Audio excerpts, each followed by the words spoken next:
Assalamualaikum warahmatullahi wabarakatuh. Alhamdulillahilladzi arsala rasulahu bil huda wa dinil haqqi liyudhhirahu 'alad dini kullih wa kafa billahi syahida. Asyhadu an la ilaha illallah wahdahu la syarikalah wa asyhadu anna Muhammadan abduhu wa rasuluh. Allahumma salli wa sallim wa barik ala Muhammadin wa ala alihi wa ashabihi wa man tabi'ahum bi ihsanin ila yaumiddin. Qala Allah ta'ala fi qaulil karim, Rabbana hab lana min azwajina wa dzurriyyatina qurrata a'yun waj'alna lil muttaqina imama. Wa ba'd. Kaum muslimin rahimakumullah, para pemirsa yang saya hormati, insyaallah semuanya yang bisa mengikuti acara kajian pada kesempatan kali ini dirahmati dan diberkahi oleh Allah Subhanahu wa taala. Kita bersyukur bahwa atas limpahan nikmat dan karunia-Nya kita dipertemukan kembali dalam acara kajian ini. Mudah-mudahan memberikan nuansa pencerahan kepada kita dalam mengikuti ajaran yang disampaikan oleh Rasulullah Sallallahu Alaihi Wasallam. Salawat dan salam semoga senantiasa terlimpah kepada junjungan kita Nabiullah Muhammad Sallallahu Alaihi Wasallam, manusia yang oleh Allah dinyatakan sebagai orang termulia, sebagai pembawa petunjuk dari Allah, kemudian sebagai panutan buat seluruh umat manusia. Allah menyatakan tentang beliau, laqad kana lakum fi rasulillahi uswatun hasanah liman kana yarjullaha wal yaumal akhir wa dzakarallaha katsiran. Kaum muslimin rahimakumullah, semoga kita menjadi pengikutnya dan nanti ketika di saat kita dipanggil kepada Allah, ya, dipertemukan dengan beliau di Jannatul Firdaus. Kaum muslimin, pada kesempatan kali ini saya akan menyampaikan satu materi yang berkaitan dengan kelahiran anak. Ini ada satu kisah, ya, ada satu kisah. Saya ini pernah mengisi kajian tapi ya agak malu dikit gitu. Agak malu, bagaimana nggak malu. Jadi ada satu tempat itu mengadakan pengajian. Saya disuruh mengisi. Nah, di saat suruh mengisi itu saya dibeling, Pak, nanti tolong karena malam nanti itu kajian, sebenarnya kajian rutin, tetapi ini diunduh, gitu. Diunduh di satu keluarga yang baru saja diberi amanat oleh Allah kelahiran putranya, lahir laki-laki, maka nanti tolong ada kajian tentang akikoh gitu. Nah, ya saya memahaminya ini pengajian, saya harus menjelaskan bahwa orang tua itu ada sunnah, yang sangat bagus kalau ada kelahiran itu supaya diakikoi, kemudian disembelihkan kambing, kalau laki-laki disembelihkan 2 ekor kambing, kalau perempuan disembelihkan seekor kambing. Banyak yang saya terangkan itu. Tapi ternyata Tenten itu ketika keluar suguhan itu nggak ada. Kemudian hidangan yang keluar itu ya gudangan sama telur gitu. Sampai saya pulang itu saya berpikir jangan-jangan malah menyinggung yang punya rumah ini. Jangan-jangan tidak ada komunikasi antara yang punya rumah dengan yang diminta untuk menghubungi saya. Hati wasako nerangke babakan akikoh, babakan motong rambutnya, bagian sampai pada memotong kambing, memberi nama yang baik gitu. Tapi ternyata lain. Nah, maka dalam kesempatan kali ini saya akan menyampaikan sekilas nanti mudah-mudahan bisa memberikan pemahaman untuk kita tentang akikoh itu, ya. Jadi ada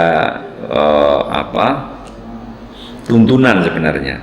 Begini, idza wulida laka waladun fanadhibhu wa hannikhu bitamratin au nahwiha wad'u lahu bil barakah.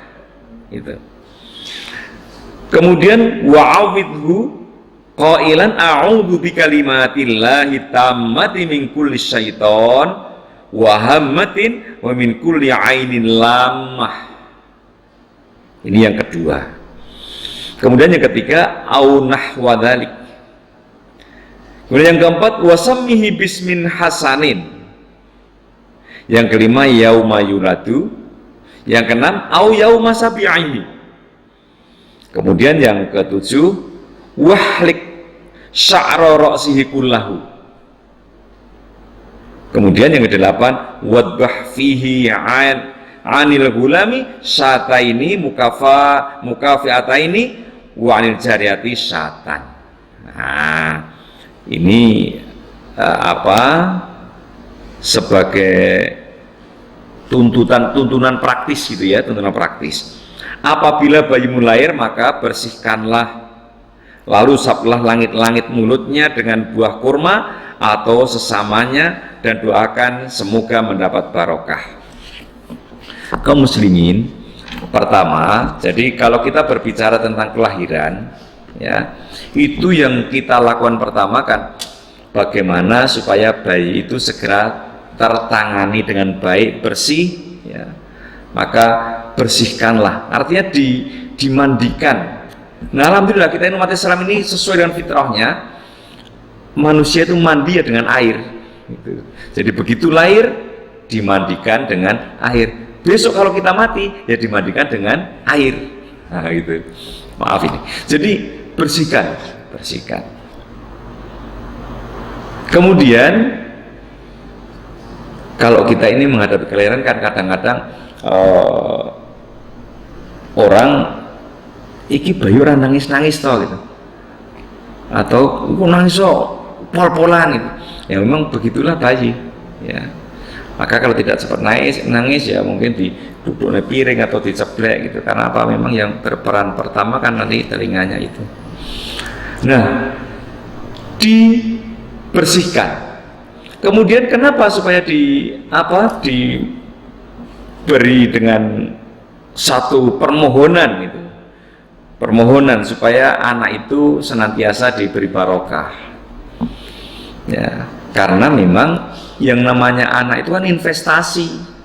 Maka harapan kita supaya anak kita itu menjadi anak yang soleh solihah. Itu. Nah, kemudian setelah itu supaya dimohonkan doa atau perlindungan seraya mengucapkan a'udzu bikalimatillahi tammati ya.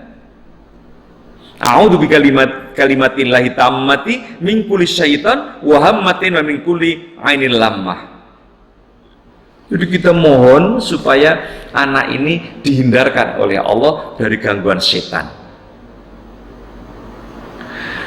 Kemudian setelah itu kita juga supaya berpikir kalau doa itu sebenarnya kan bisa saja orang berdoa dengan bahasa Jawa ya tidak harus dengan bahasa Arab, nanti ya muga-muga gitu. Setelah itu kemudian diberi nama yang baik, diberi nama yang baik pada saat hari dilahirkan. Kalau nggak pada hari dilahirkan bisa pada hari ke-7. Oh, kalau kita ini kadang-kadang malah begitu istri kita mengandung itu sudah menyiapkan nama itu, gulai, kamus bermacam-macam disiapkan. Yang disuruh memberi nama yang baik, disuruh nama yang baik. Kemudian kapan memberi nama ya bisa pada hari itu juga atau nanti pada hari ke-7. Kemudian dan syukurlah, nah ini ya, dan syukurlah seluruhnya pada hari ke-7 itu juga dicukur, bayi tadi dicukur. Dan pada hari ke-7-nya itu supaya sembelihlah 2 ekor kambing untuk laki-laki dan 1 ekor kambing untuk perempuan. Nah dari sinilah nanti akan kita pahami beberapa hadis tentang akikoh itu ya, akikoh. kaum muslimin, kenapa kita melaksanakan syariat akikoh? Padahal akikoh itu sebenarnya kan ada nilai-nilai jahiliyahnya dulu. Kok waktuku mengungkap tentang jahiliyahnya dulu? Ya, nanti kita akan lihat. Masyarakat jahiliyah dulu itu kalau ada orang yang mengandung, itu sudah disiapkan satu, kambing, siap kambing. Yang kedua, siap kubangan. Lu apa tidak disiapkan kambing aja? Enggak, karena dulu masyarakat itu kalau punya anak perempuan itu malu.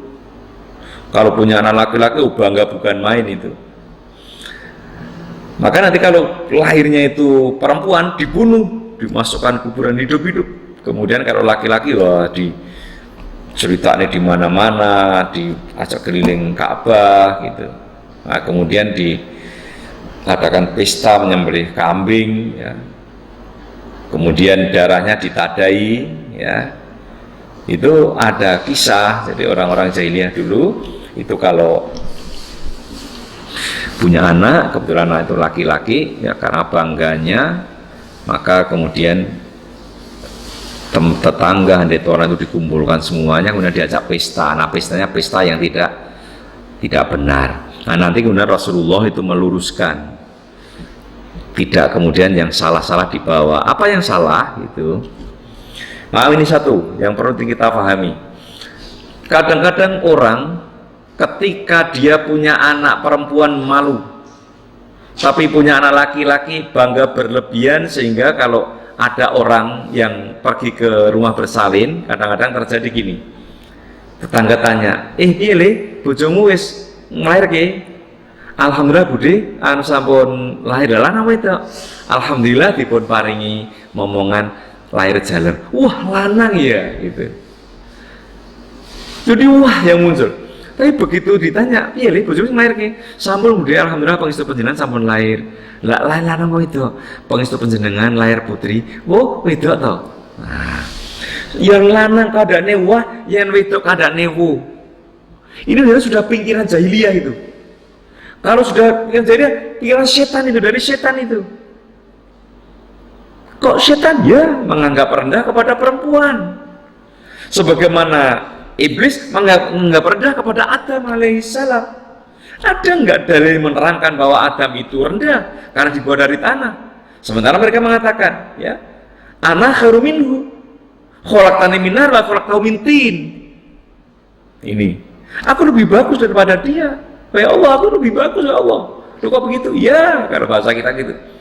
Karena Allah ciptakan dari api, dia kau ciptakan dari tanah.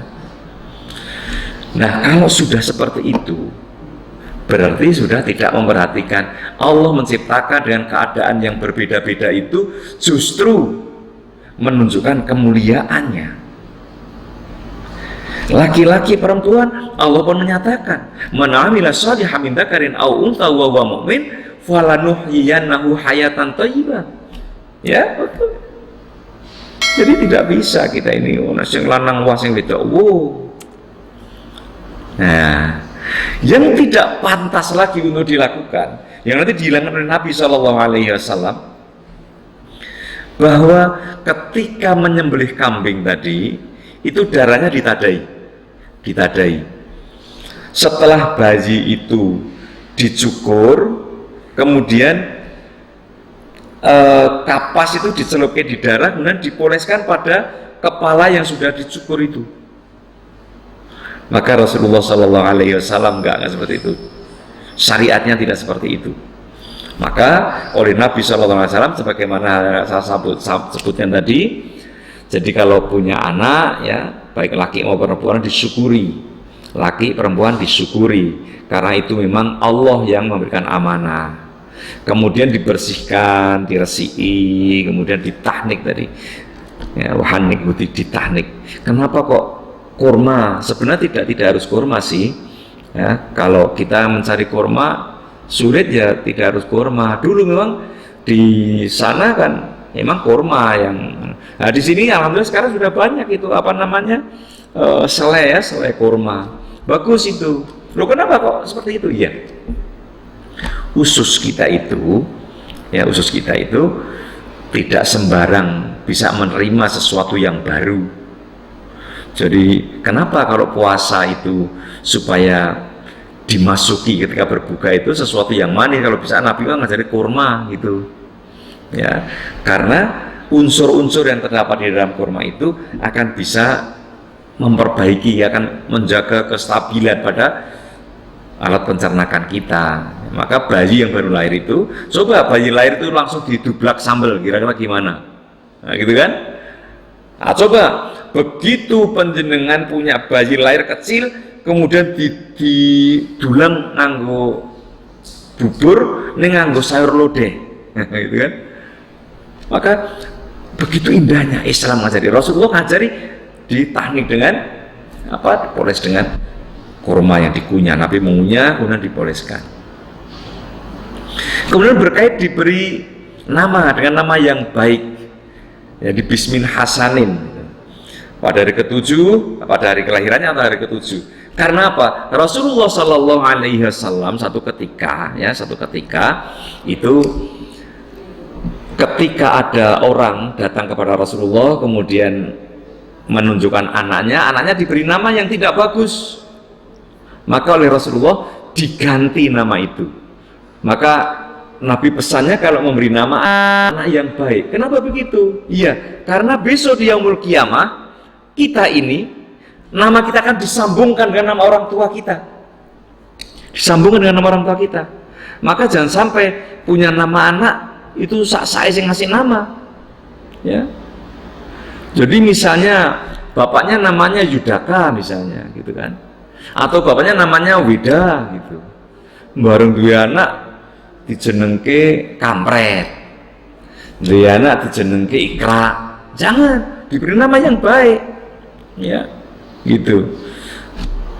Besok akan disambungkan, diberi nama yang baik. Maka alhamdulillah sekarang ini anak-anak muda itu, ya, manten-manten anyar itu, begitu istrinya sudah mengandung itu beli buku nama, kumpulan nama, baca Quran, baca hadis, nama-nama bisa dipakai gitu. Tadi ada yang ditanya, ini kebetulan imam tarawih tadi selesai ngimami, kita sempat jagongan gitu, kemudian ditanya oleh jamaah, kan baru aja punya anak, itu ditanya anaknya namanya siapa? Namanya Zubair. Saya yakin si bapak ini beri nama anak Zubair pasti ya sudah mempelajari tentang kehidupan Zubair di masa Rasulullah. Ya, kenapa saya punya anak itu semua saya beri nama, ada yang namanya pakai Ahmad, ada yang namanya pakai Muhammad gitu. Yang pertama pakai Ahmad, yang kedua Muhammad, yang ketiga juga apa? Muhammad gitu. Karena saya ingin anak saya itu supaya berkarakter sebagaimana Nabi. Kira-kira gimana kalau anak kita itu punya karakter seperti Nabi, kan senang gitu, ya. Kita tidak ingin memberi nama misalnya apa, diberi nama Hitler, oh jarang orang berpikir seperti itu. Bahkan coba nama Fir'aun, nggak ada orang pakai itu. Anakku tak jenenge Fir'aun, sungguh gen kuwasa kok Fir'aun, tapi kan dilaknat oleh Allah. Tapi diberi nama yang disayang oleh Allah, Abdurrahim, ya, Abdul Karim, Abdul Malik gitu, bagus, Abdurrahman gitu, ya. Atau nama-nama misalnya nama Nabi ada nama Nuh, sekarang ada komentar itu kasih nama kok hanya 3 huruf gitu. Saya pernah itu di kampus itu nama saya kebetulan paling pendek nama itu hanya Teguh gitu, ya. Teman saya ada yang juga pendek namanya Selamat, tapi kan lebih banyak Selamat daripada Teguh. Selamat itu 6 huruf gitu, saya itu hanya 5 huruf gitu. Itu ditegur nama pendek seperti itu. Oh alhamdulillah, itu nama pemberian orang tua saya. Itu kan ada azam, ada kepinginan orang tua. Kok diberi nama Teguh, mudah-mudahan namanya seteguh imannya gitu kan, atau dibalik, ya, imannya sudah teguh dengan seteguh namanya. Bagus itu gitu. Oh gitu ya, iya. Itu jawaban waktu itu. Nah, beri nama yang baik. Kemudian disembelihkan kambing, kalau laki-laki 2, perempuan satu. Nah, disembelihkan kambing. Artinya orang yang punya anak kelahiran itu sunnah muakkadah. Sunnah muakkadah. Kalau nggak mampu ya sudah, nggak harus itu. Tapi kalau mampu, sebagai rasa syukur kita kepada Allah diberi dzurriyah gitu. Nah, kita laksanakan syariat Nabi. Gitu. Karena dulu ada satu kondisi yang oleh Rasulullah itu diperintahkan kalau laki-laki disembelihkan 2, kalau perempuan disembelihkan 1. Tapi ada satu hadis yang menyebutkan bahwa Rasulullah mengakikoi cucunya Hasan, kemudian juga Husain, terus disembelihkan seekor kambing. Ya, memang ada hadis seperti itu. Ini bukan berarti kemudian kita ini supaya kalau laki-laki perempuannya sama saja, enggak. Ya, memang Rasul kemudian kan memerintahkan, ya, bagi orang yang mampu, yang nggak mampu persoalan lain, ya disembelihkan 2 ekor kambing atau seekor kambing untuk perempuan. Itu memang di dalam ajaran Islam seperti itu. Ya, nah. Kemudian yang berikutnya berkaitan dengan disuruh mensyukur. Oh ya, masalah akikah tadi sebenarnya dulu Ibu Fatimah itu pernah bilang kepada Nabi untuk bagaimana untuk mengakikah gitu. Kata Rasulullah nggak usah. Gitu. Tapi cukurlah rambutnya, kemudian timbang, kemudian keluarkan sedekahnya seberat rambut tadi dengan perak gitu. Nah, nanti kalau kita mungkin sedekah dengan perak nggak bisa, ya seharga berapa kalau perak sekian gram sekian ya bisa disedekah seperti itu. Tapi yang menyembelihkan kambing, yang mengakikoi itu di dalam tarikhnya itu adalah Nabi Shallallahu Alaihi Wasallam. Di sini memberikan pelajaran, nah gitu, memberikan pelajaran kepada kita bahwa ketika seseorang itu melahirkan sementara suaminya tidak mampu untuk mengakikoi, boleh nggak kalau yang mengakikoi itu orang lain, mbahnya boleh, nggak apa-apa, mbahnya yang mengakikoi, bagaimana Rasulullah mengakikoi cucunya itu, ya. Nah, kemudian berkait dengan tadi mensyukur tadi, itu ada satu kejadian, ya, ada orang yang nyukur itu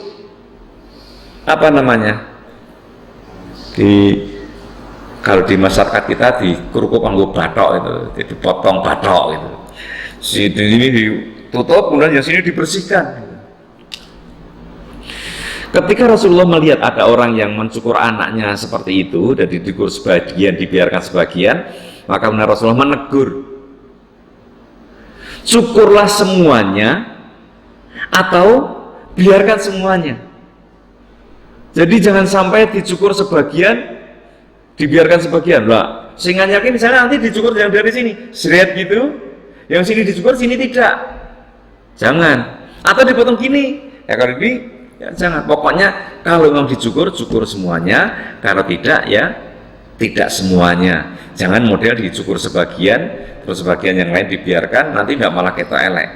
Di situ menunjukkan bahwa Islam itu mengajarkan keindahan sebenarnya.